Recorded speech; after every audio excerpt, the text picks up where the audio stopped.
My name is Kiara Jones, and I am a program manager here at IPHI, and I'm also the early care and education and physical activity lead in our ISPAN program. And our ISPAN, for those that aren't familiar, it's our Illinois State Physical Activity and Nutrition Program. And I'm just so glad that everyone can join us today. And just wanted to first start off just recognizing that we're in a very dynamic time right now. And I know that's impacting a lot of folks that are on today's call. I'm just really glad that we can have this supportive space and have you all here today. And just so you know, we're just going to continue to endeavor to meet your needs as the months do unfold here. So to get started, next slide. We're going to do our introductory just a little bit different today. So we're going to do introductory breakout rooms. And so what's going to happen is over the next maybe 10 minutes or less, everybody's going to get randomly assigned to a breakout room, and you're just going to simply introduce yourself, share pronouns if possible, your name, title, your organization. And then I want to just have everybody ask the question and answer, what is one thing that you've learned over the last 2 months in Go NAPSACC? So it can be very high level. It doesn't have to be super in depth, but I just kind of wanted to get an idea of where you all kind of stand with Go Knapsack and what have you learned over the last couple months. So we'll just do a few minutes for that. And then once we're about a minute left, I'll send out a reminder and you guys will come back and we'll get started with the rest of today's call. Just give me one moment. I'm going to go ahead and launch these breakout rooms. 1 second. All right. And I'm going to go ahead and open rooms right now.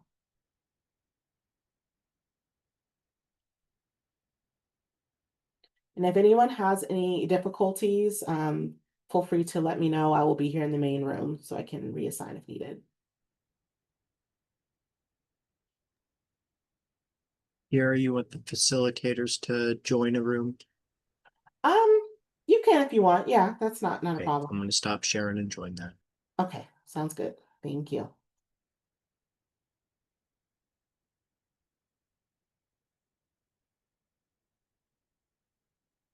Thank you. So thank you again, everyone, for participating in the breakout introductions. Wanted to try something a little bit different this time than our typical just drop in the chat. So I think it's helpful sometimes to put faces with names and to be able to hear from one another. So I hope you all found that to be helpful as well. Before we get in, just wanted to briefly go through our agenda for today. We've obviously went through our welcome introductions. Next, we're going to be getting into our objectives for today's call, and then I'll do a brief overview of GovNAPSAC, and then we'll get into our kind of meat and bones of today's discussion, which is going to be two presentations on CCFP and also on Farm to ECE. And then we'll kind of round out the end of today's call with one last group discussion with some breakout rooms, and just really end things off with a little bit of some resources and next steps. So next slide. So before we dive in, so today's objectives, I just wanted to kind of give you an idea of what the goals are for today's call is.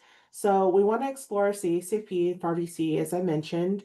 So we'll get into how Farm to ECE and CACP can align with the Go NAPSAC work and also for SNAP Ed goals as well. And then we want you to be able to learn how to better support your ECE providers. So doing that by learning practical ways to support them, by helping to access nutrition and education resources as well. And then finally, overall today, we just really want to acknowledge all of those who are currently actively engaged in nutrition at this time. And again, we just hope that all of the resources shared today help strengthen your work. Next slide. So before we get started again, I just wanted to just open up a little bit of group norms. So just a couple things to remember as we discuss today. So we want to make sure, one, that we take space, make space. So we have a lot of different people on the call, so we want to be able to allow time and space for everyone to be able to ask questions.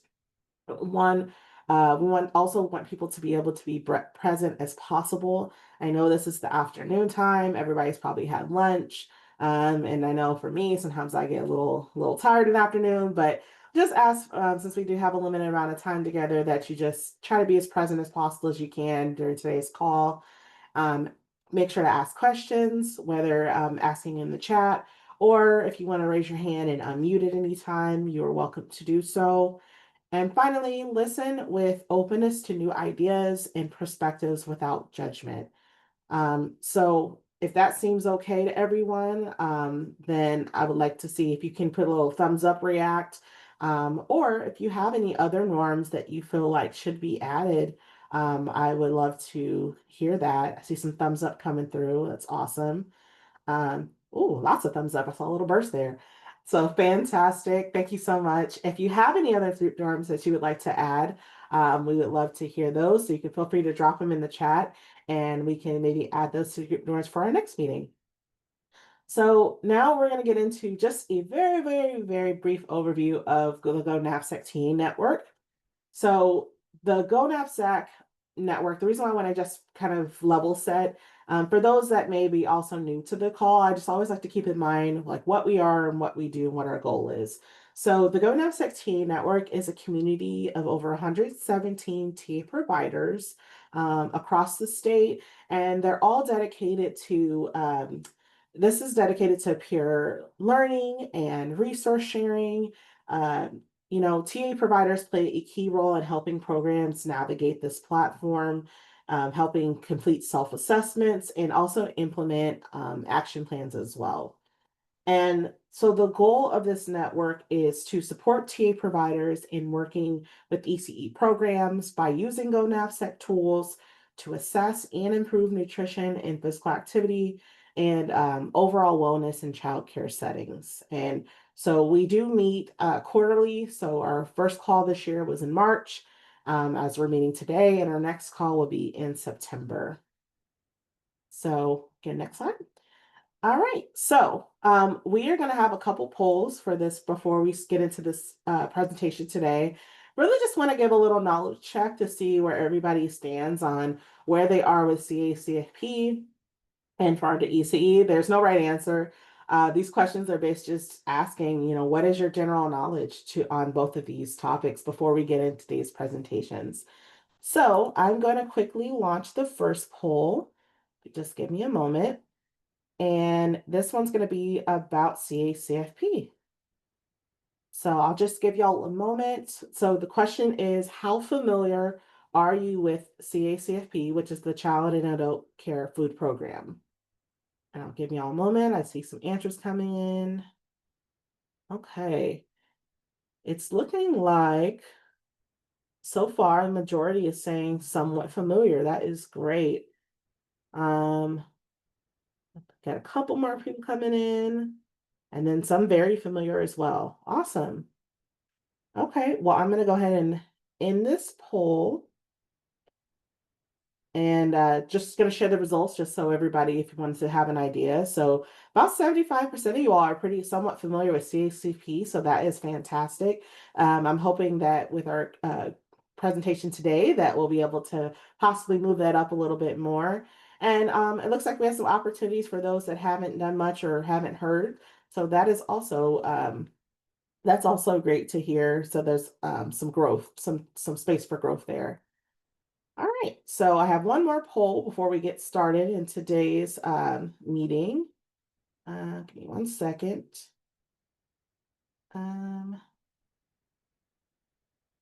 Okay. And then here we go. Here is the second poll. So same question, but different topic. How familiar are you with Farm to ECE? Okay. Got a little bit of a split here. Okay. I'm gonna give it one more moment. I just have a couple of other people I think are still putting answers in.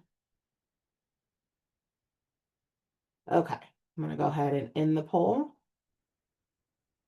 All right, so as you can see here, it looks like a majority have heard of Farm to ECE, but haven't done much with it in their work. So This is great. We have, like I said, we have a presentation this afternoon from Trevor.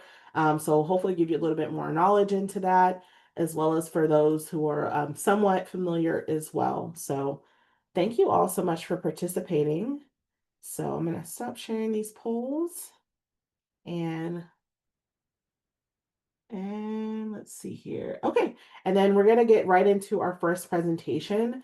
So we're excited to welcome Stacy Cousins, who's a SNAP Ed educator in the Bloomington, Illinois region. And they'll be giving us a brief overview of CACFP and its relevance to CACFP, and its relevance to ECE providers. So I'll go ahead and pass it along to Stacy.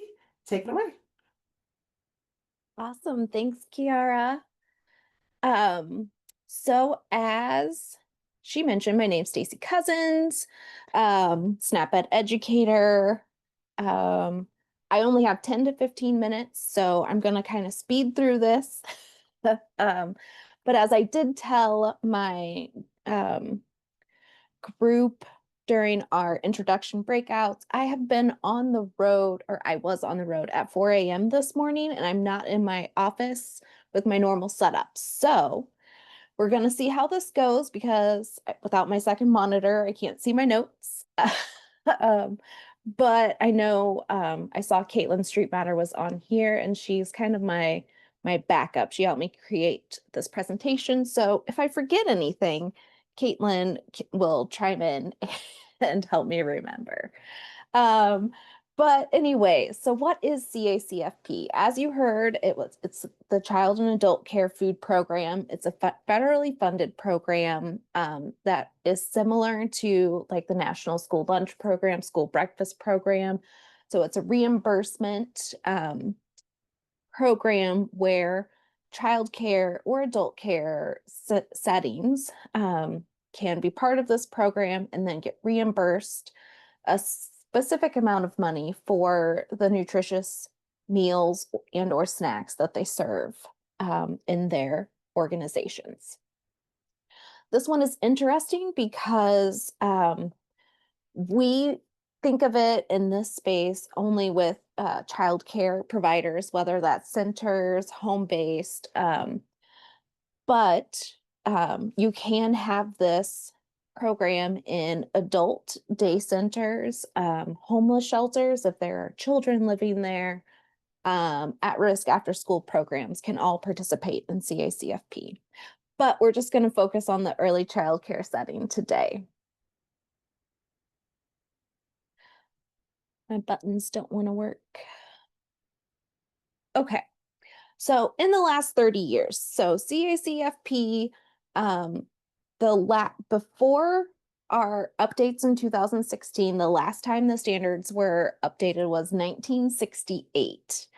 And then in 2010, the Healthy Hunger Free Kids Act kind of started some conversations about updating the meal pattern requirements for CACFP.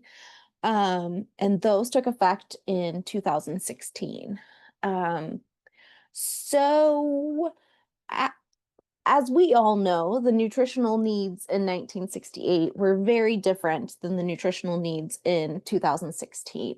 Back in 1968, they were a lot more concerned with vitamin deficiencies like vitamin A, vitamin C. And now we're concerned about the earlier appearance of hypertension, type 2 diabetes in children getting younger and younger, where we are seeing those incidences of chronic disease. Well, I got ahead of myself. Here we are talking about that shift from essential nutrient deficiencies to chronic diseases.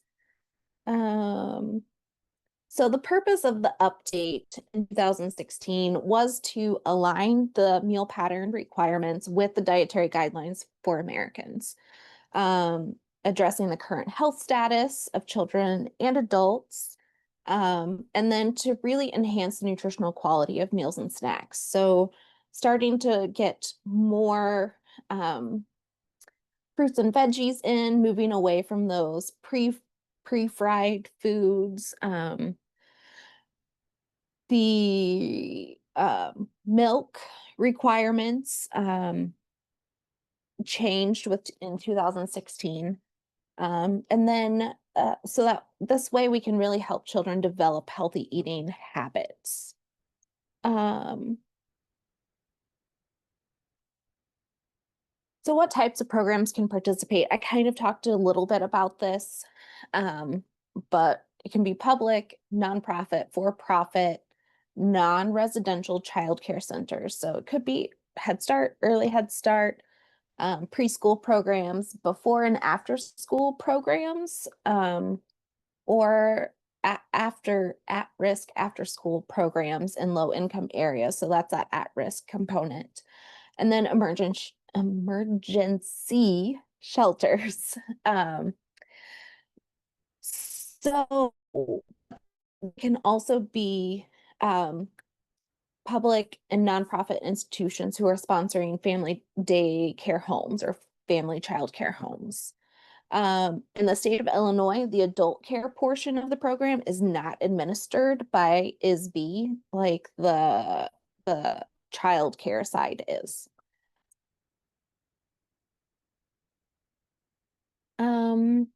Okay, so again, similarly to the National School Lunch Program, there are specific meal pattern requirements. What are those requirements? There are specific amounts of whole grains that you need to serve every day.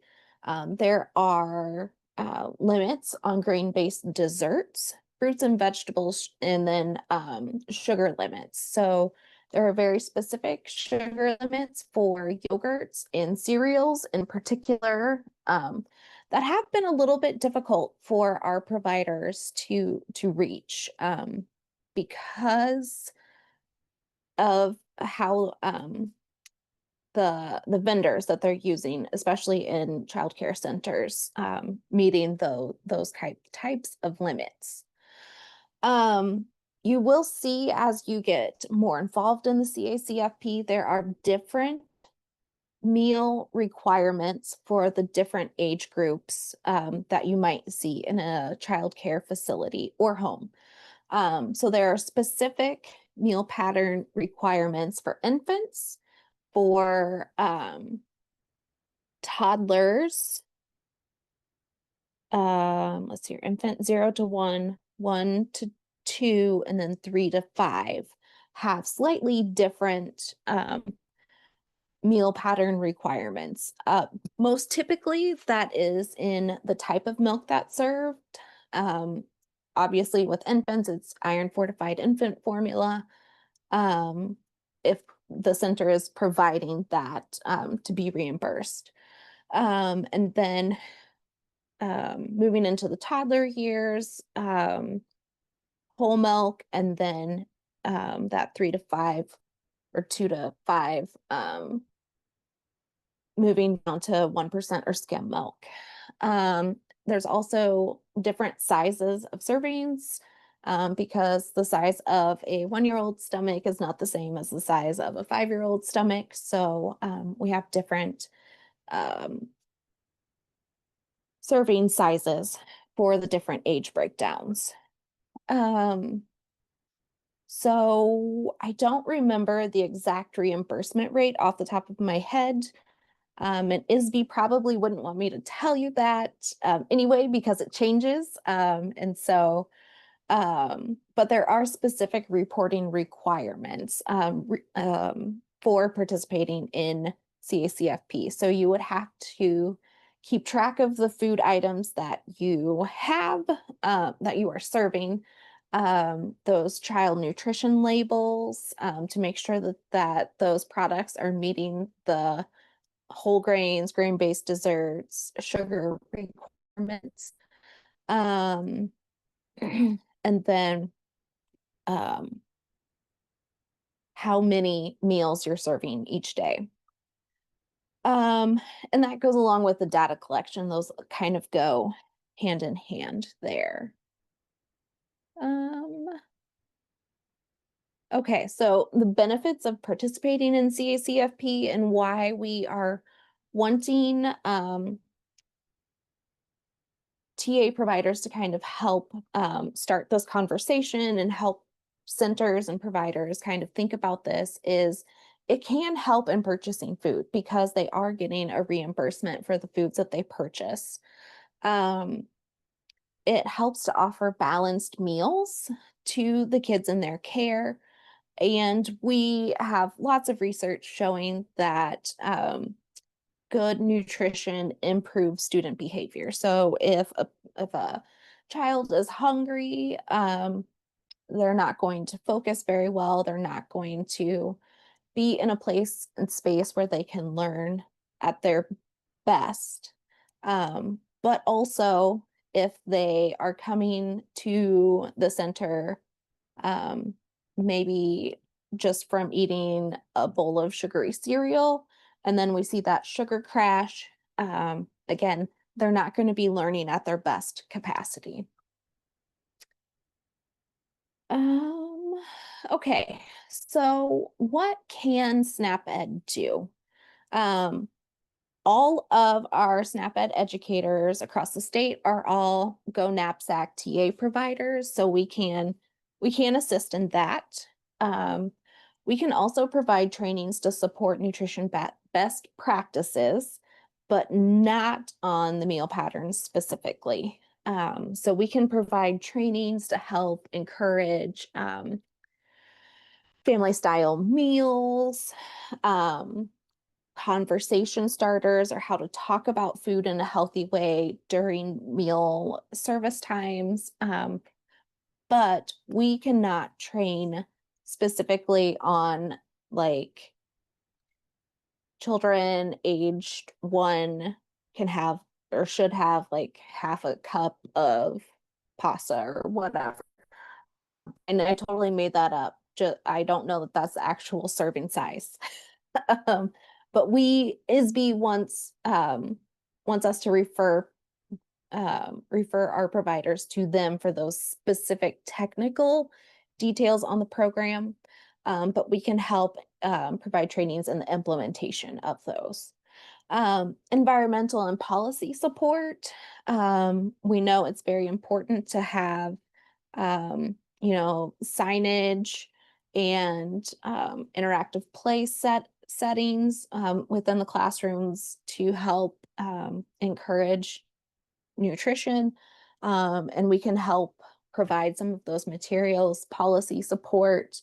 Um, we have um, we have expertise on our team to help write those nutrition policies.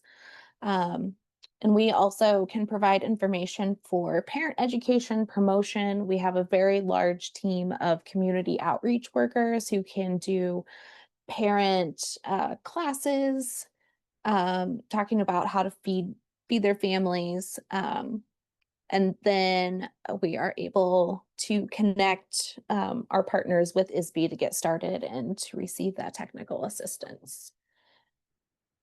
And I think that was the end of my presentation. How'd I do on time, Kiara? Am I good?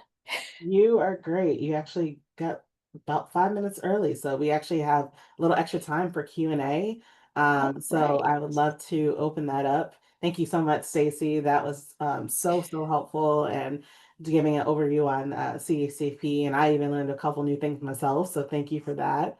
So just wanted to open up the floor for everyone. If you can feel free, if you have any questions for Stacy, if you can either drop them in the chat, or if you want to go ahead and raise your hand and come off mute, you can do so at this time. And I see someone put in the chat the reimbursement rates. Oh, yes. So Sign that up. is Thank you. very helpful to know. Fantastic.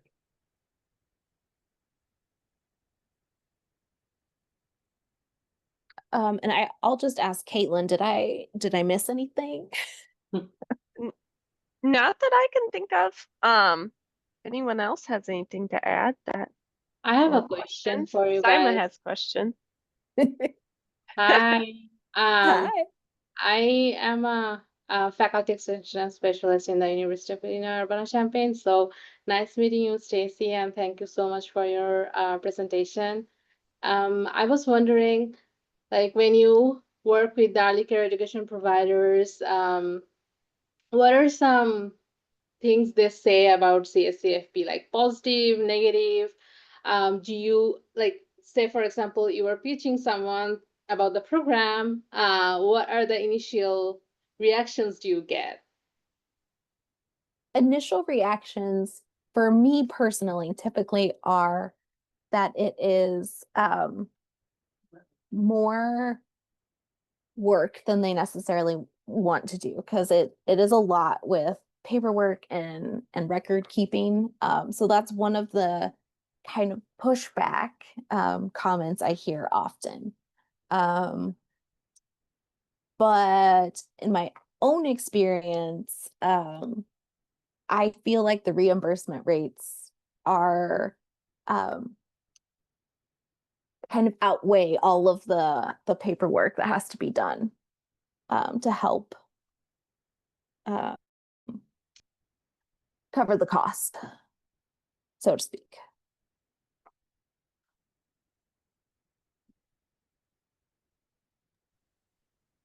Thank you so much for saying that. And then do you, like, just a follow-up question, do you see that complaint coming more from the center-based childcare centers settings versus the family, like smaller businesses? I see it a little bit more in the family childcare homes. Most of the time, well, I might see it in locally owned centers that aren't part of, um, a chain that has all of the support and already has like nutrition directors and dietitians on staff. So I do see that a little bit more from locally owned and or family childcare homes. Well, that's interesting to know. And if nobody else has any questions, I can just ask another follow-up question for that. Okay. Okay.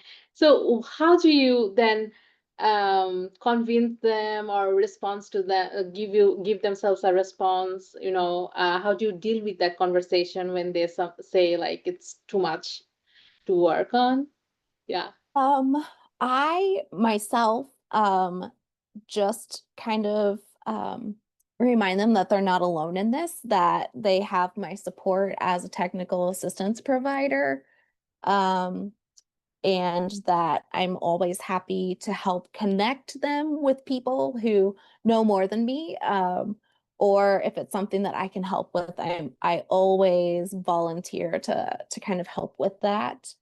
Um, and then also the making sure they have the reimbursement rates and they know exactly how much they can get back.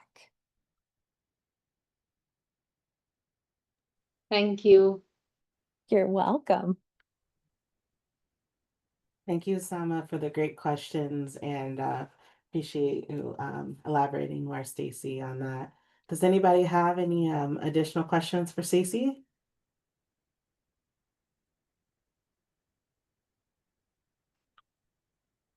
Let me check the chat, make sure I'm not missing anything. Okay. All right. Well, hearing none from what I can hear, I'm going to go ahead and thank again, Stacy, for your presentation.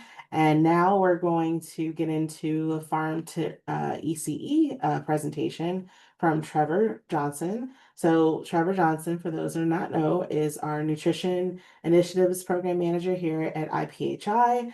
And he's also the Farm to ECE strategy lead in our iSpan program as well. So I'm going to go ahead and pass things on to Trevor to give us a presentation on Farm to ECE. Take it away, Trevor. Thanks. Thank you very much. I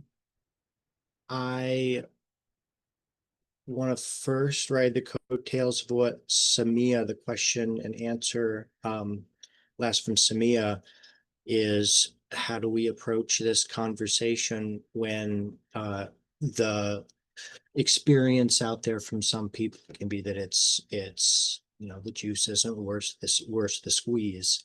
And coming from a farmer background, trying to understand something always means starting small and with something that's manageable. And today I'm going to share with you about farm to early care and education and just some background on it, and to help you ground it in your existing knowledge base of maybe the nutrition module for Go NAPSACC, and also connect it to the other standards that are required for the other nutrition standards that are required. So before I get started, I want to lift up that some folks here have a lot experience with farm to ECE, and we want to discover that on the line here. So please share your experience for anything that we're talking about. Raise your hand, put it in the chat, or just come off mute, and you're welcome to join the conversation today. So what we're going to do is talk about what farm to early care and education is, discuss some survey findings from some Head Starts to help ground us in how you can approach the folks that need TA, and start connecting farm to ECE with Go NAPSACC. So as we start to unveil farm to ECE, I am here because I am part of the state Illinois Physical Activity and Nutrition Program, part of IPHI. We call it iSpan, and I'm sure many of you are already familiar with that from Kiera. And the farm to ECE strategy, sub-strategy of the early care and education strategy, is advancing state level policies and activities to advance farm to ECE, looking for increased state level policies and programs that meet ECE standards. So just to ground you in why I'm here and what the goals are for us. And I am here as the herald of 7 generations ahead, who is our farm to ECE contractor, who will be delivering more of this training later on in September. But excuse me, I got ahead of myself, is that why I'm here is that Go NAPSACC TA is essential to establishing farm to early care and education in Illinois. There is not much of a practice of it in the state, and we are helping. Our goal is to help establish that. And the farm to ECE module in the proposed updates for the QRS quality framework is one of our strategies for years 2 and 3. And part of that is training educators like yourself. And we want to explore deeper integration of farm to ECE and also into the gateways training. So this is part of that year 2 and 3 strategy that we're working with. You'll hear more from 7 generations later on. And 7 generations is the organization that works with the Illinois Farm to School Network. They convene it. And you will be invited to join the Farm to Early Care and Education Network that they have established. And you'll be able, we'll give you that contact as a follow-up to this presentation. They have established the Illinois Farm to Early Care and Education Network with this mission. And the network is growing the knowledge base through meetings every other month to learn more about farm to ECE and share resources. So as I said, we'll be including y'all in an invitation to those meetings. And in September, to give you a look ahead, Seven Generations will be doing a farm to ECE specific training, building off of what I'm going to share with you here today. Forgive me, I actually have these links I included. I have to get to the chat. There we go. To join, if you're interested in joining, reach out to Gary Canine at Seven Generations Ahead. I just put that in the chat. And we are going to share with you some resources today to continue your learning if you're interested in what we have to talk about. Okay, so you're familiar with or your knowledge base is growing with the modules in Go NAPSACC. And one of those is Farm to Early Care and Education. I wanted to put this up there because it just seems like it's tacked on there. What is it? How can it be? Why is it another thing that we have to do to add into the conversation earlier? Farm to Early Care and Education is found in child nutrition, of course. It's found in infant feeding for those very early and first foods. It's an aspect of oral health, even though it's not explicit there. Infant and child physical activity. This is one of those activities, going outside and engaging in the garden. That's also outdoor play and learning, which can also be a piece of your screen time strategy. So Farm to ECE is not something that you need to do extra. It's a way to organize and focus all of your other work that you're doing. And to ground it in another image that you might be familiar with, the CDC spectrum of opportunities, always focused on improving policies, practices, and environments. We have all these different aspects, and one of them is Farm to ECE. And for Go NAPSACC, we have another version of this that is the CDC Farm to ECE, or Opportunities for Farm to ECE. And all of these have Farm to ECE added on to it because there are aspects of everything that we do in early care and education, or that is Farm to Early Care and Education can be a piece of what we're doing in all of the other strategies for early care and education. So now finally to it. What is early care and education? Simple infographic. It's not nearly as complex as the words I've been using to describe this to you. It has 3 components: serving local food, food and nutrition education, and school gardens. That is the summation of it. So through food education, hands-on gardening, and local procurement, Farm to Early Care and Education can empower children and their families to make informed food choices while strengthening the local economy. Farm to ECE is connected to the broader farm to school movement in Illinois, which seems to strengthen the connection that K-12 institutions have with fresh, healthy school, healthy food producers. So I just want to pause here. If there's anyone who knows someone who is working with one of these components of Farm to Early Care and Education, please feel free to come off chat or put it, come off mute or put it in the chat if you like. We'll keep an eye out for those.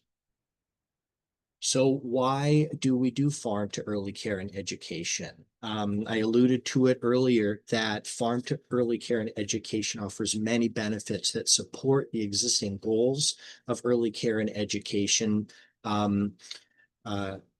of the early care and education community, engaging in ways that meet the Illinois early learning development standards for children in their preschool years. So we want to increase access to local food for children, and we can do this through our things like hands-on nutrition education, gardening. Oops, excuse me.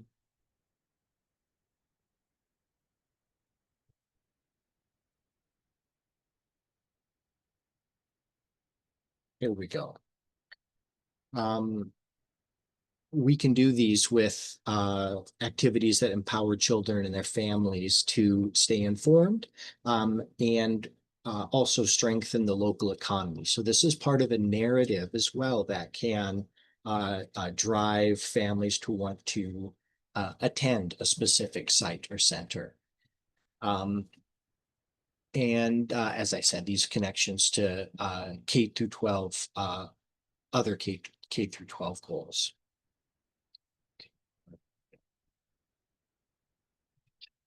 So as with the farm to the CACFP discussion, these are the organizations that can participate. And you see that there is a overlap with CACFP because it can provide that subsidy for local food purchasing, fresh food purchasing, for highlighting local foods. And as was shared, though specific planning information can't be done, we have, or can't be done by extension, we have some of those resources for you to share.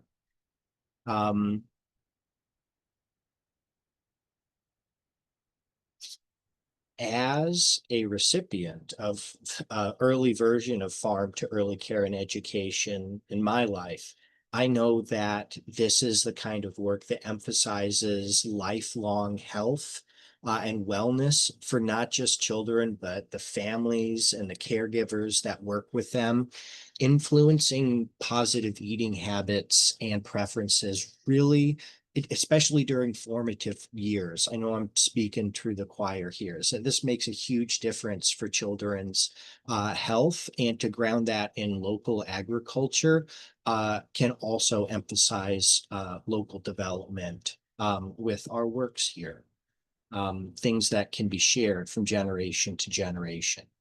Sourcing local food for snacks and meals. Sorry, there's a cat fight happening on my desk.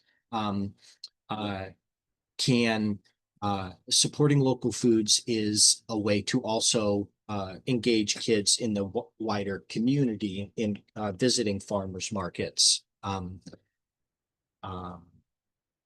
But rather than focusing on nutrition education today, we are going to focus on meal planning because of the direct overlap between farm to ECE and nutrition, the nutrition module, which is much more frequently used. Skip that piece. All right. Did this already. All right. I'm going to share with you some Head Start Director and CACFP Head Start Director surveys talking about CACFP and farm to ECE to share why this is something we can leverage for our existing goals.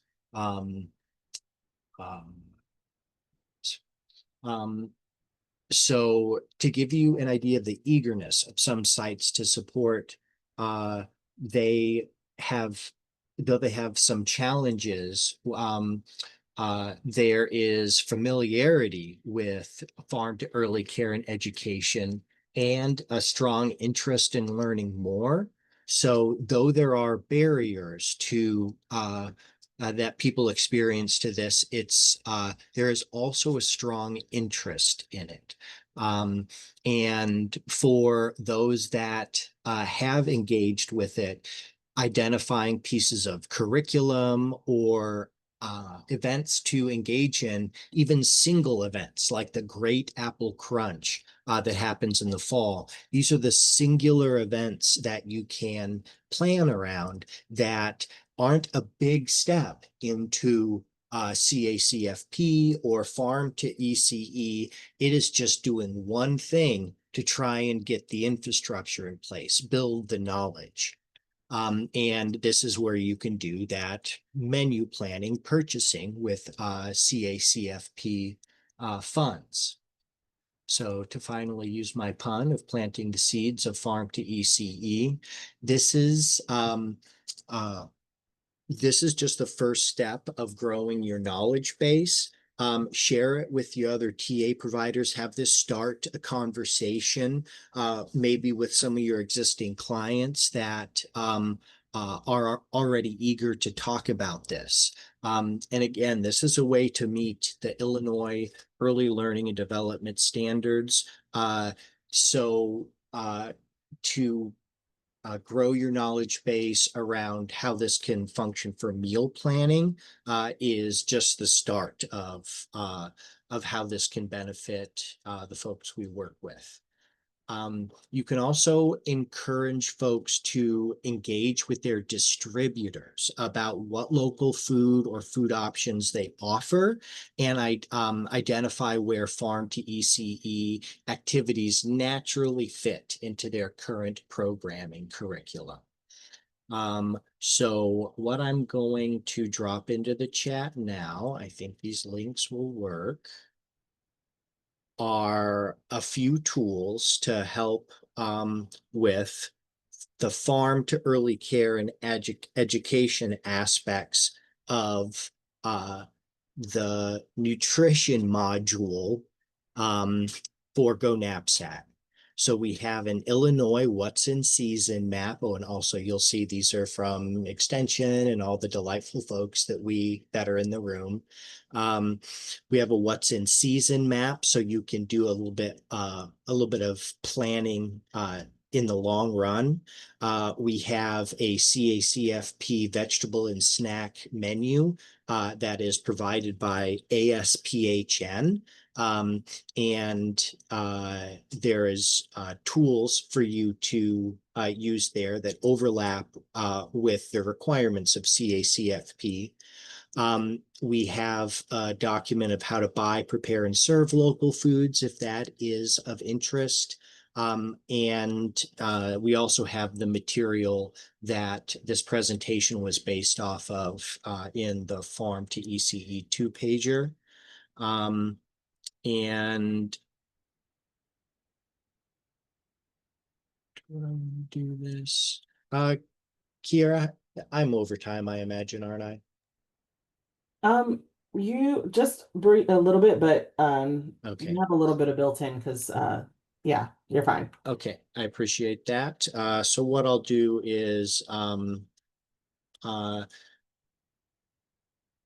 why we want to focus on menu planning is because procurement is really important to build up to allow people to easily find these items, which they aren't readily accessible through nationwide distributors. So they're going to have to find them through farmers markets or local retailers, food co-ops. They're going to have to do a little bit of extra work to find this produce, but they can work together to make it easy through food hubs or working with distributors, bulk purchasing from farms or ranches, or purchasing from a primary distributor, so from someone that processes their food directly. There are ways to make this very easy, but often it takes collaboration. And I'm looking at the wrong slides when I do this. I'm very sorry. This is what I wanted to say all of those things on.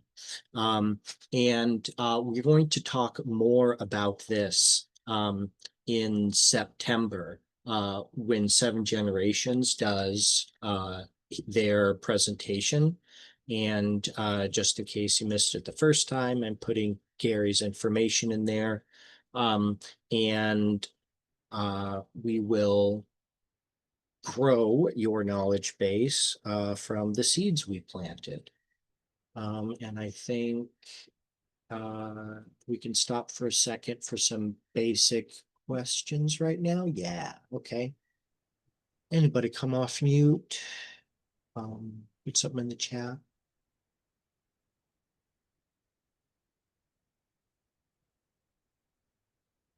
Your extension agents have a lot of gardening knowledge. Ooh, Samia, please ask me a question. Hi, Trevor. Thank you so much for your presentation. I have one burning question. So, you showed us that Venn diagram with 3 components of the firm to ECE. Yeah, I'm just thinking, how can you dim it down for people in the ECE who are already overwhelmed? Like, how do you pitch this program to them? For farm to school, they didn't have to do everything together, like not all these 3 components. They could like pick 1 or 2. So how you are pitching this to the already overwhelmed childcare Yeah. providers? Forgive me for going through all these. I'm trying to find, there you go. Because it's not another thing, because it is trying to find a way that can naturally be a easier way to meet your existing standards. Um, where the natural environment is a resource, this is a way of thinking about how to achieve your existing standards rather than doing an additional thing. And just doing one of those things in the Venn diagram means you're doing farm to ECE. So just participating in the Great Apple Crunch is crossing that line. You don't have to do all 3 of those in order to be doing farm to ECE or to any large degree. Just going in that direction will build people's capacity. And farm to ECE isn't necessarily the goal. It is CACFP participation. It's the healthy kids that are a part of our existing standards. So seeing it as the avenue to which we do all of these other things and is just a tool. You see a big piece of rock in front of you. It is one of the many chisels you use to make that rock a sculpture. Thank you. And wanted people to listen to that 1 component is also enough. Mm-hmm. Yes. And you also, I wanted to ground this in that all 3 pieces of farm to ECE can be funded through CACFP. Local food procurement, purchasing garden equipment and education equipment is an allowable expense through CACFP. So that is a window, though it's not a ton of money, is enough to get people going in that direction. In partnering with Extension and other providers around you, you can do some good work pushing farm to ECE forward and achieving your existing goals. Thanks, Mia. Okay, these resources will be shared in a follow-up email, and feel free to reach out to me or Gary there with any follow-up questions. Thank you, Trevor. I appreciate it. And thank you, Sama, for the questions as well. Appreciate that.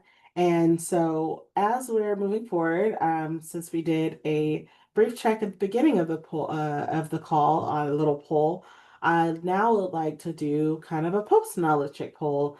And don't be concerned, you don't have to be like taking notes, or it's not a pop quiz. We're literally just wanting to see how confident you now feel after hearing from both Trevor and Stacy as well. And so we just want to see, what kind of knowledge you've gained so far. So with that said, I'm going to go ahead and launch this next poll. 1 second. And all right, the question is, how confident do you feel now supporting CSFP in your TA work?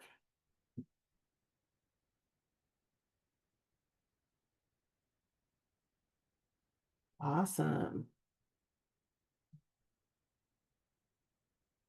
I'm seeing some good responses coming in here. I'll just give it another moment for anybody else to answer.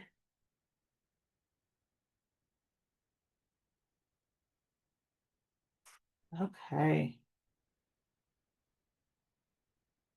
I got a few more might be coming through, so I'm just gonna 5, 4, 3, 2, 1. We're gonna go ahead and end the poll, and I'm gonna share that with everyone. So if we can see now, the tides have turned just a bit after the presentation. So majority now feel pretty confident in where your knowledge is and how you can support CACP in your work now. And it looks like nobody is said that they were not confident. So I'm glad that at least we have a little bit of progress, and I'm glad to hear that this presentation was at least helpful, that you can use this knowledge into your work. So I'm going to do that one last poll, which is same question, different thing. How confident do you feel now supporting Farm to ECE in your TA work?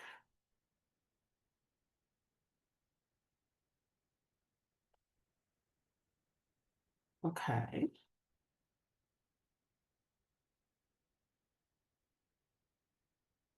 All right, got a couple coming through. All right, give it a couple more seconds. The last few are coming in. All right, I'm gonna go ahead and end that poll and share the results with you all. So it looks like majority is feeling again somewhat confident or confident in being able to support farm to senior T work. And again, and it looks like there's nobody that says they don't feel confident at all. So again, I'm very happy to hear that everyone can take away something from these presentations. So I think that's just a testament again to our presenters, Trevor and Stacey, and just being so knowledgeable and sharing all the resources as well. So thank you all so much for participating in both of these polls. And again, just to repeat, we will be sharing any resources shared throughout the presentations and in the links in our follow-up email as well. So, all right. So now we're going to move into our next section, which is our group discussion. And so this group discussion is actually going to be done via breakout rooms. And so we're just using this time just to connect a little bit more with one another. This is just your chance to reflect, share, and just kind of brainstorm together, now hearing kind of what you have heard. So next slide.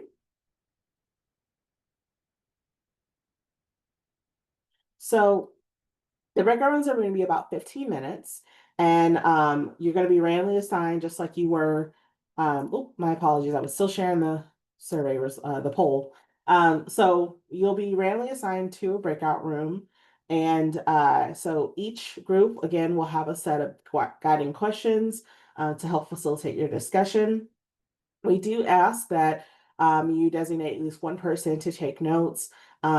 When you come back from the breakout rooms, we'll actually only ask for one key takeaway due to time. So whoever's the note taker, if you just kind of come back with that one main big key thing that you took away from your breakout discussion, then that would be great.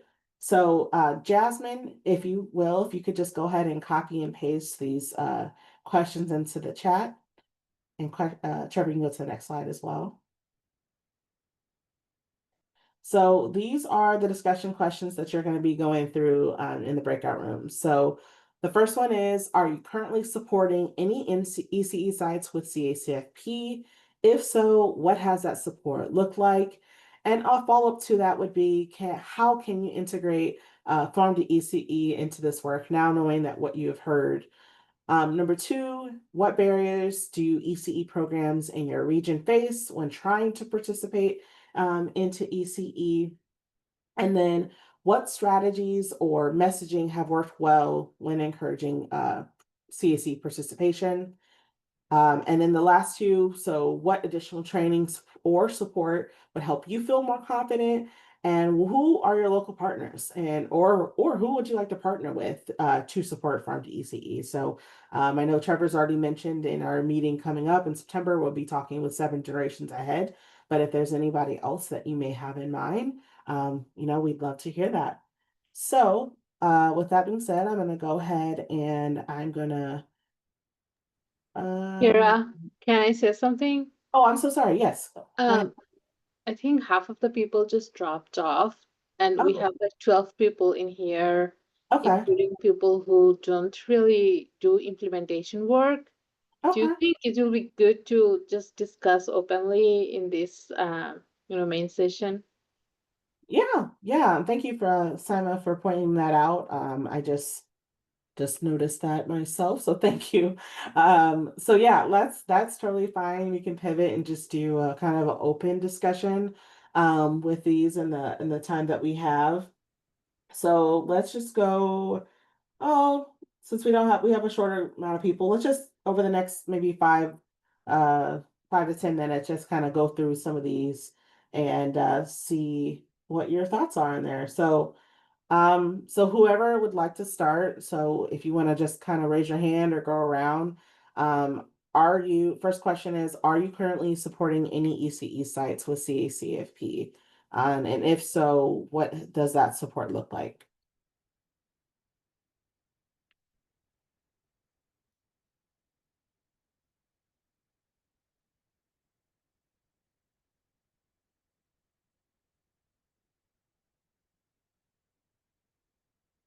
Okay, I'm not hearing anything. So am I getting the impression that nobody is currently So, supporting? sorry, Kira, this is Oh, Carrie. sorry, go ahead. I'm from the YWCA Metropolitan Chicago.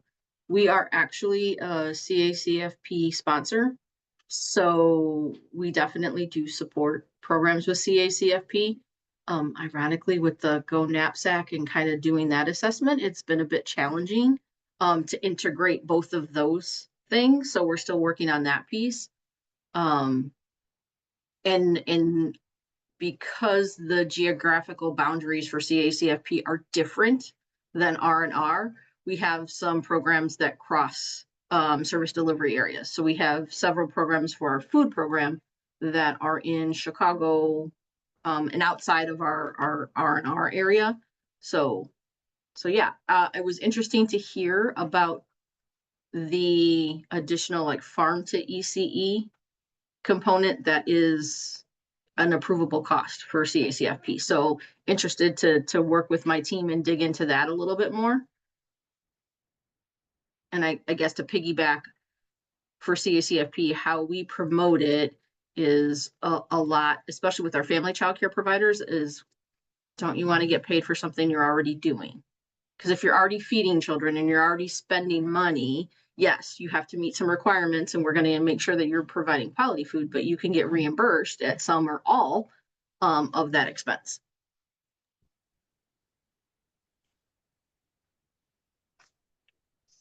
Hi, Carrie. Nice meeting you, and thanks so much for sharing all this information. I was wondering, what are probably your takeaways from those recent policy changes with increasing number of visits to the childcare centers or homes? Excuse me. We currently have we started with in our grant more family childcare. Recently, within the last year and a half, our contract has expanded to center-based. So we were able to recruit about 15 centers last this fiscal year on the CACF program under us. So I think it's getting the word out there as a barrier and understanding. It's definitely I was on the receiving end of CACFP, so it's a lot of information to intake and make sure that you're doing it correctly. So I think that's a little bit of a barrier. It's daunting. And now I think for family childcare, now that it's gone digital, for us as a sponsor, that's great, but we know technology is a barrier just in and of itself with all the things that we do.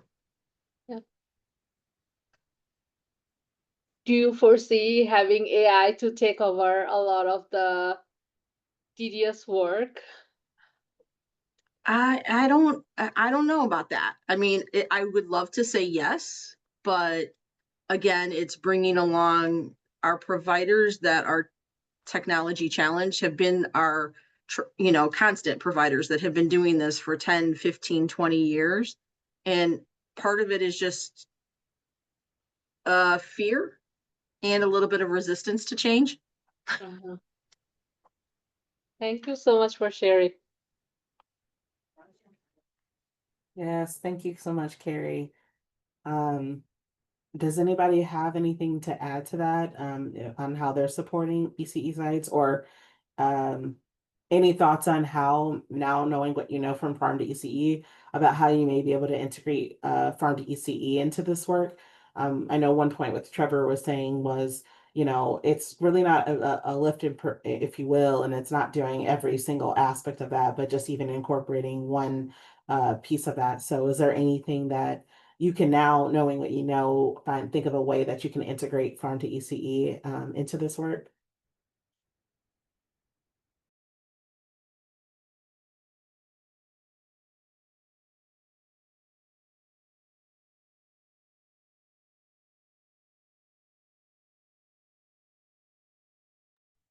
I can chime in.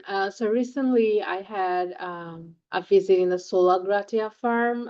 Trevor, have you heard of them?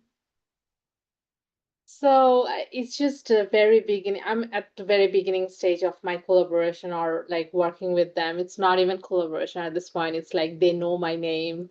So they do some farm to ECE activities with the local Head Start center they have very nearby. Like it's 5-minute walk from their office. So I'm willing to kind of talk to them, like what do they do and how we can chime in. Of course, like getting to know what they really have to offer to the Head Start childcare, because the farm itself doesn't have any more people to run a farm to ECE program, obviously. So implementation framework, like building that implementation framework for the local farms and childcare, I see that's a really real need for us to kind of collaborate on from between the extension and IPHI and also 7 generations ahead should be very meaningful. And can you talk a little bit about us if you're thinking about those implementation framework? How do you foresee doing that, bringing it into reality? Thank you. I would love if you could start a discussion with them or send an introductory message, because what you're speaking of is it seems like the nutrition education aspect of it at Sola Gratia. It would probably overlap into some procurement, but the most accessible thing now sounds like it might be site visits or them coming to a center to talk about gardening, to do nutrition education. And that's, one of the three can step into the other aspects of farm to early care and education. But to your question about, can you repeat it again? Is there any intention to work with folks like Sola Gratia in what particular format? Yeah, so not even that you have to work with the Sola Gratia farm or its local farm, but I'm wondering if you are kind of setting up a framework or working on to building a framework, like here is how a local childcare setup can start doing this activity. Here is where they can receive some sort of funding. Here is how they can start with collaborating with the local farms, where to do those visits, where, yeah, so all those sort of things. Do you have a set of things that you already have worked on that I can like take a look at it and, We do have a wide variety of resources available at our fingertips for all of the farm to ECE sectors. The reason I only gave stuff around menu planning today is to try and limit the degree in which we take on farm to ECE in as something else. But I'd be happy to share more of those resources, because you're talking about like gardening toolkits, education programs that you can do at the house, even without bringing someone else in. Of course, we have those materials as well. A good place to check out, I'm sorry I don't have their website handy, is that same ASPHN document I sent you.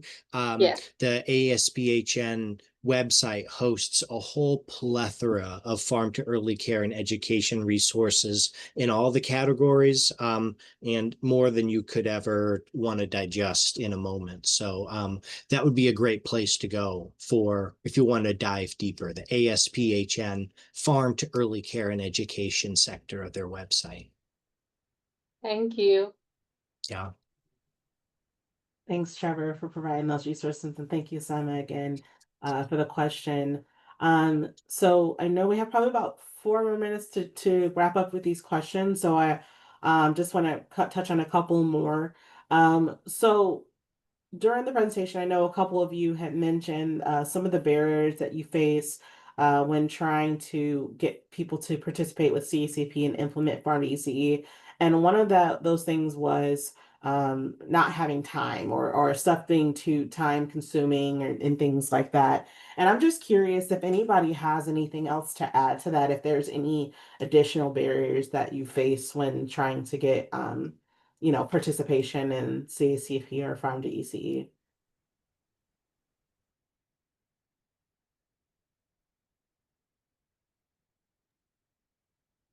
Not that we've had experience, but I'm wondering and curious about with some of our CACFP programs that may be closer to the city or in an apartment complex or something like that, thinking about space and time, because when you say farm to ECE, like the connotation is a farm.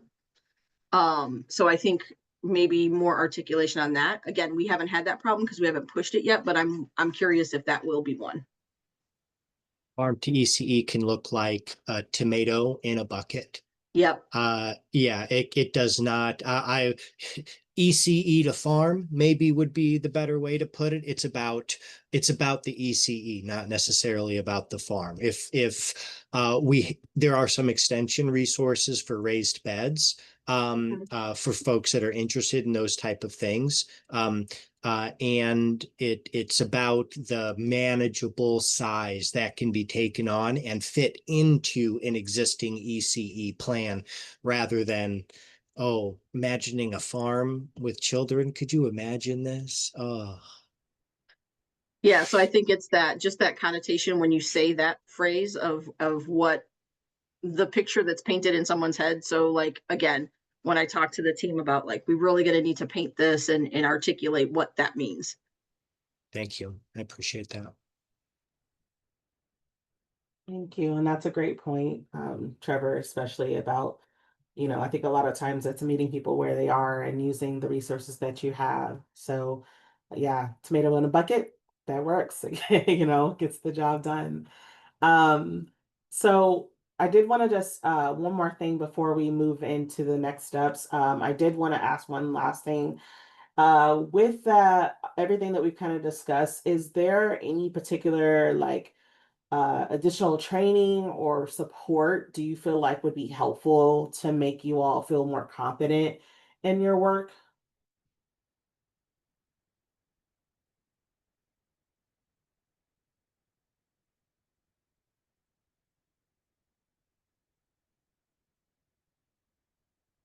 And I do want to say, like, if you, because I know it's a lot to think of at the moment, because it's like capturing new information. If you happen to think of anything that comes up that you're like, you know what, I would actually do feel like I would be it would help me a lot to learn X, Y, and Z, or to have some type of presentation on this or that, or if we have resources on X, Y, Z, please feel free to reach out to me. I'll drop my email in the chat once we get done from this call. But so I just want to first say thank you all for everyone who participated in it and for bringing all your perspectives and your knowledge into this work. We take all these insights into account as we plan future meetings and support these strategies as we move forward. So I just can't say thank you enough for everyone that's been able to participate, and even if you aren't able to actually to speak or open up, just you being here, being able to listen in. I'm hoping that from all the conversation, what we've heard, that it can really help you out in your work moving forward. So really briefly in our last couple minutes, just want to share a couple resources with you and opportunities that may be helpful for you. So coming up, we have some new consultant training, and Jasmine has also dropped that in the chat. So our monthly new consultant trainings, these are open to those who are new with Go NAPSACC, or for those who just may want a refresher. So we have one coming up next month, July 10th from 11 to 2:30. Then we have two in August, August 4th and the 18th from 2 to 3:30. And those are all going to be virtual. And so Jasmine dropped the Zoom registration links in the chat.